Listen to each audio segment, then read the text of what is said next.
Você já estava dirigindo e de repente percebeu que não lembra dos últimos 5 minutos do trajeto?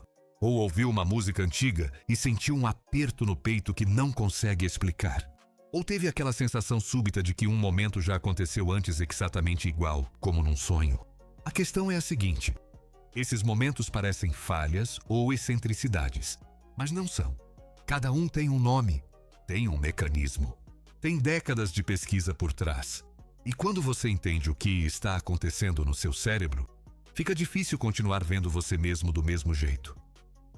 Se você gosta de curiosidades que explicam por que você faz o que faz, sente o que sente e pensa o que pensa, já se inscreve no canal, porque hoje a gente vai nomear e explicar os efeitos psicológicos mais comuns e menos comentados da experiência humana. Não é autoajuda, é neurociência com linguagem de gente. Eu garanto. Em pelo menos um efeito dessa lista, você vai pensar: caramba, isso acontece comigo o tempo todo e eu nunca soube o nome. Fica até o final, o último é o que mais assusta. Você não lembra dos últimos 5 minutos dirigindo? A versão comum? Estava distraído. Tecnicamente, certo, mas essa explicação não chega nem perto do que realmente aconteceu. O nome é automaticidade. A capacidade do cérebro de executar tarefas complexas sem atenção consciente. Em 1977, o psicólogo William Schneider, da Universidade de Illinois, descobriu que o cérebro migra ativamente tarefas repetidas do processamento consciente para o automático. É uma estratégia de eficiência. Dirigir envolve centenas de microdecisões por segundo. Na primeira vez que você aprendeu, cada uma era consciente e custosa. Com o tempo, o cérebro delegou esse pacote inteiro para sistemas automáticos e liberou a consciência para pensar em outras coisas.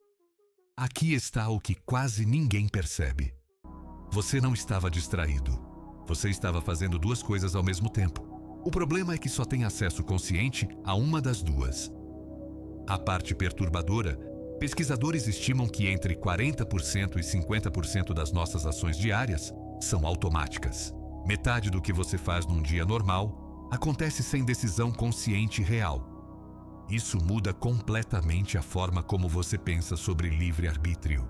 Se metade das suas ações não passa pelo filtro consciente, quem está tomando essas decisões? Aquele aperto no peito com a música antiga. Vamos falar sobre ele. Nostalgia parece simples, sentir falta do passado. Mas até o final do século XX, ela era classificada como doença. O termo foi criado em 1688 pelo médico Johannes Hofer para descrever soldados suíços que serviam longe de casa, tinham sintomas físicos reais: febre, insônia, ansiedade. Havia registros de soldados morrendo de nostalgia. Por 2 séculos, foi tratada como transtorno médico sério. Só nas últimas décadas, a ciência entendeu o que ela realmente é. Pesquisadores como Konstantin Sedkides, da Universidade de Southampton, descobriram que a nostalgia tem função ativa. Quando você se sente só ou sem propósito, o cérebro busca memórias emocionalmente positivas para restaurar o senso de significado. A música antiga não está te fazendo sentir falta de algo. Está sendo usada pelo seu cérebro como medicamento. É aqui que fica realmente interessante. A memória nostálgica raramente é precisa. O cérebro reconstrói o passado com um filtro que enfatiza o positivo e suaviza o negativo. Você não sente falta do passado. Você sente falta de uma ficção gentil que seu cérebro criou sobre ele. Você aprende uma palavra nova e nos 3 dias seguintes parece que todo mundo ao seu redor fica usando ela. Ou decide comprar um carro específico e de repente esse modelo aparece em todo canto da cidade. A maioria das pessoas sente que o universo está mandando um sinal. Não está. O mecanismo. O sistema sensorial humano recebe cerca de 11 milhões de bits de informação por segundo. A consciência processa, no máximo, 50. O cérebro decide o que passa pelo filtro.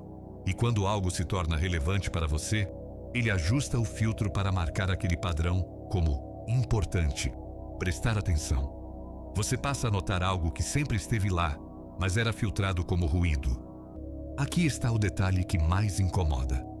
Isso acontece com ideias, não só com objetos. Quando você adota uma crença nova, o cérebro começa a filtrar o mundo para confirmá-la. Evidências contrárias viram ruído. Evidências favoráveis ficam visíveis em todo lugar. O mesmo mecanismo que faz você ver o carro novo em todo canto é o que faz pessoas radicalizarem opiniões. Eficiência cognitiva sendo usada de forma muito problemática. Você cometeu um erro numa apresentação e passou dias convicto de que todo mundo que estava lá ainda estava pensando nisso. Ou saiu de casa com uma mancha na roupa e ficou a tarde inteira achando que todo mundo estava olhando. Thomas Gilovich e Kenneth Savitsky, da Universidade Cornell, testaram isso em 1999. Pediram para participantes usarem uma camiseta constrangedora e entrar numa sala com outras pessoas.